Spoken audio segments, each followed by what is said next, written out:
We are here outside, hearing the birds whistle, the gentle hum of another's air conditioner, as a reminder to take in the fact that we are all connected and we are all each other. And this July, this energy is here to remind us of that. It is a time in which separation would be easy to feel, in which the divide within the world, the chasm that seems to be building, feels like it's getting even larger and larger and larger. But we invite you to consider that the only chasm that is happening is the chasm between you and your not self. And that July is the perfect opportunity to ground within. As the bird sings, we are not sure if you can hear them over this recording, but as the birds sing to Lisa, we invite for you to allow yourself to sing the song of your very own soul. As Lisa hears Pirate rolling in the grass in the background, we invite you to remember to roll in the delight of your own abundance, of your own prosperity, and to see that it is all around you. Lisa has been thinking about weeds a lot lately as she has moved into a new rental and is wanting to make sure to keep the garden beds nice without using chemicals. And what she's realizing is how easily the weeds grow, and how a weed is only a weed because we label it as something that we do not want, the not self, the not us, the not what we're after. And as she weeds that garden, at first she used to be dismayed about pulling something that was alive. And we are here to remind her that all is all. We are all a part of everything. And yet we get to follow the whims of our own soul, a connected soul to our higher self. And that soul tells us, guides us, holds us accountable to the deepest truth of who we really are. And so this July, weed the garden of your own mind. Eliminate that which is not of your own liking. Remove that, not from a place of shame or disdain for that you have to weed or for that you think that you're not supposed to, but as a reminder that you get to choose the life that you create, that you get to pull the weeds and allow that which you want to grow. Because light is light is light, and that light is meant to grow and to bloom. And things will bloom all around. Chaos without structure will always create. But you, my dears, you are here to create that which you want. And the only way to do that is to also allow yourself to declare that which you do not. And to give yourself, to have the audacity, to have the discipline, to have the stamina and the self-respect to allow yourself to weed out that which is not you. Now, Lisa and her husband have been struggling with pests in the past. We say the past because it is not going to continue to follow her as she continues to allow herself to hold herself to her own deeper truth. And one of those pieces was squirrels in the attic of her old home. And no matter what she did, she couldn't find a way to get rid of the squirrels in her attic in a humane sense. And so she always felt like she was being bombarded, whether it be by the squirrels or the chipmunks or the bugs, whatever it might be. No matter what she did, she felt like she was at a battle in the universe. But it was like her looking at a weed, not wanting it to be there, but not being willing to pull it away. And we're not saying you're meant to go thrash and kill that around you, but we are saying you are meant to hold your own boundaries, hold your own truth. You're not meant to be a martyr to your own ego. You're not meant to be a martyr to the separation. You're meant to hold yourself to your own deeper truth. And as a part of that, that meant she did a journey with the squirrels, letting them know her plans, that she was going to need to remove the squirrels, that they were going to need to find a new home, because from a safety perspective of them potentially chewing the wires and her being pregnant and bringing her own baby, she did not want them there.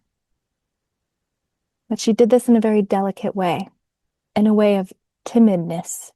And the squirrels, oh, they taught her well, for they did not leave with this timid request. She felt overpowered by the squirrels in her own attic. And after many decisions, they seemed to be resolved. Her husband and her decided to sell. They realized that they were not wanting the responsibilities of home ownership, and so they found an amazing rental. And yet the pests followed her. The weeds, the bugs, even the squirrels. And so we let her allow herself to feel her own anger, to allow herself to get angry enough to do something. For anger often has a negative connotation, but the truth is, anger is created in the body as a forceful mechanism to get us to move. And if we're not willing to allow ourselves to feel the anger, we might not allow ourselves to move towards our deeper truth. And so anger is not required, but it is often cultivated and created for those of us who are not wanting to disrupt, who through the time of birth were trained to look for harmony at any cost, not realizing the disharmony that a quest for outward harmony can create. That every time Lisa would say yes or swallow her opinion and her pride, in order to maintain the peace, she was causing dis-peace, dis-ease, discontent, and disharmony within. And while there is an opportunity in the 5D for all of us to live in harmony with one another without destruction, in this time period of transition, we need to allow ourselves to clean out the closet, so to speak, to allow ourselves to let things move on to their next path. And that includes weeding the garden. And so Lisa's weeded the garden at her new rental. And Lisa is setting a boundary with the bugs, letting them know that she is not inviting them in the space, using humane methods. And yet it is causing some death, and it is really causing her a lot of distress. She feels like she needs to justify her actions, and we remind her that it's all you. Humans require food to eat, to survive. And bugs carry disease. This is not a justification, it is simply the truth of what is. And so when your soul calls upon you to set a boundary, not from a place of hate, but from a place of allowing oneself to speak one's truth and say no, that is allowed. The light in you is the light in everything. So what is truly aligned to your light is aligned to the light of all. And Lisa found a dead squirrel on her roof. She did not know we were going to tell this story, and she's not very comfortable with us sharing it. And she noticed her first sense, her first feeling was one of glee, which she felt was very inappropriate emotion to have when finding something dead. But she asked herself, why? Why glee? Why this emotion? And she realized that symbolically that squirrel, which had met its transition, was there as a symbol of the boundary she had set. That she was truly honoring herself and her needs. And it meant the end of a chapter. It doesn't mean she'll never face another pest in her life, but it does mean that she knows now how to stand in her own truth. And that squirrel was a representation.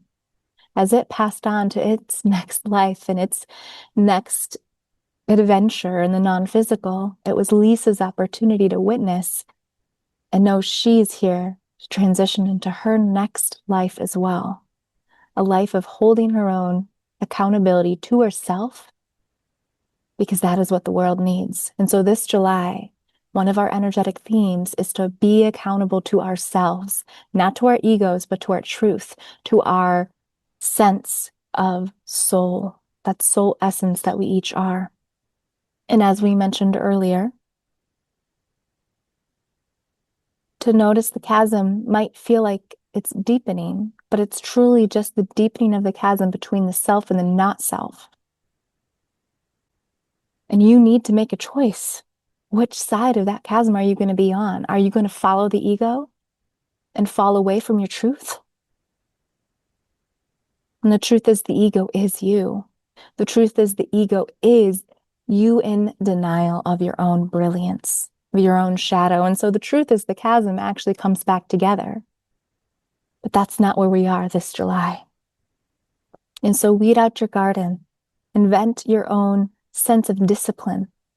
Allow yourself to speak to your own truth, not that of another.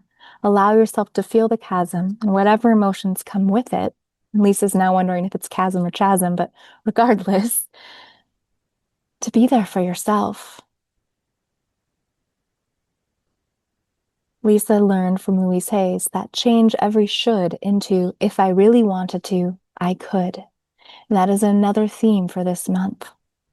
And as she is raising or witnessing the growth of her own son, who is 11 months now, she's doing a lot of validation of feelings. And though the son is not at the mental clarity to understand the specific words being spoken, the energy is there. And as she validates her son's emotions, she's realizing the need to validate her own, to allow ourselves to feel that the eruptions of the pre-toddler tantrums, as they've been called in this reality, are truly just a witnessing of the emotional volcanic eruptions that we're all here and all here to have as a release. And so this July, allow yourself to erupt, not from a place of disdain or hate, but if that is the emotion that you need to feel to allow yourself to do it, then go ahead. Perfectly timed bark, as Pirate erupts in his own beautiful way. Lisa's invited to release the pent-up energy, for she's often triggered by the bark of her dog, for she was conditioned, as many of us were, by society, to hold it in, to be pleasant, which means to go numb outwardly. And that is not where we are. In this day and in this age of the great transition, we are here to light ourselves up. And that is the opportunity to allow ourselves to feel. And we are evolving to a state where we don't need to feel as deeply, because the same energetic frequency will feel deeper. So we don't need to emit as much intensity in the future, because we'll be more attuned to the sensitivity of ourselves and of the world around us. That is where we're headed. We are not there now. And so allow yourselves the self-respect and the self-love and the self-gratitude to approve of who you are as you are now, even in the human emotional potential, even in the ickiness of the feelings. Lisa is now noticing her ankle itches because she was bitten by a mosquito, which we find quite delightful, as our pest conversation was a part of this transmission. When you're bitten by a mosquito, do you allow the mosquito to continue to be there out of peace? No, you swat it away without a second thought. And those instincts are in us at birth. And yet we swat away our own instincts. And Lisa's noticed this with her own parenting. She swats away her own intuitive parenting for how society has trained us all to be. And so in parenting her son, she's realizing who she is, what she wants, what she values, and her true intuitive sense that's always there. It's there for all of us. And this July, we can embrace it. But in order to do so, we must be willing to weed our own garden, set our own boundaries. Boundary doesn't mean it's a request. It means here is how I'm showing up for me, because it is who I am. We all have our own energetic signature, our own stench, and not stench in a bad way, but just in the same way a flower has a fragrance, you do too. And yet we're often apologizing for the fragrance we emit. But it's time for us to sniff ourselves and really enjoy it, just like a dog greeting another by getting a big old whiff, without any sense of embarrassment, just the truth of who they are and witnessing it within each other. Let's witness it for ourselves. Let's find others who honor that witnessing within us as well. And so thank you for being here with us today. We are loving light. We are the higher self of Lisa and of all of us. For we are all the light. We are all fractals within fractals of one another. And while we are differentiated, just like a leaf is differentiated from the tree, we are all the same tree. That's why we call ourselves loving light. The higher self, the self without the weather. That's how we've talked about it with Lisa. Without that human conditioning. You, my dear, listening to this, you have access to your own loving light, whatever you want to name it for yourself, however you want to call upon it. We are you and you are us. The light in you honors the light in me, but also, more accurately, more true, light in you is the light in me. The light in you is the light I seek. The light I am is the light.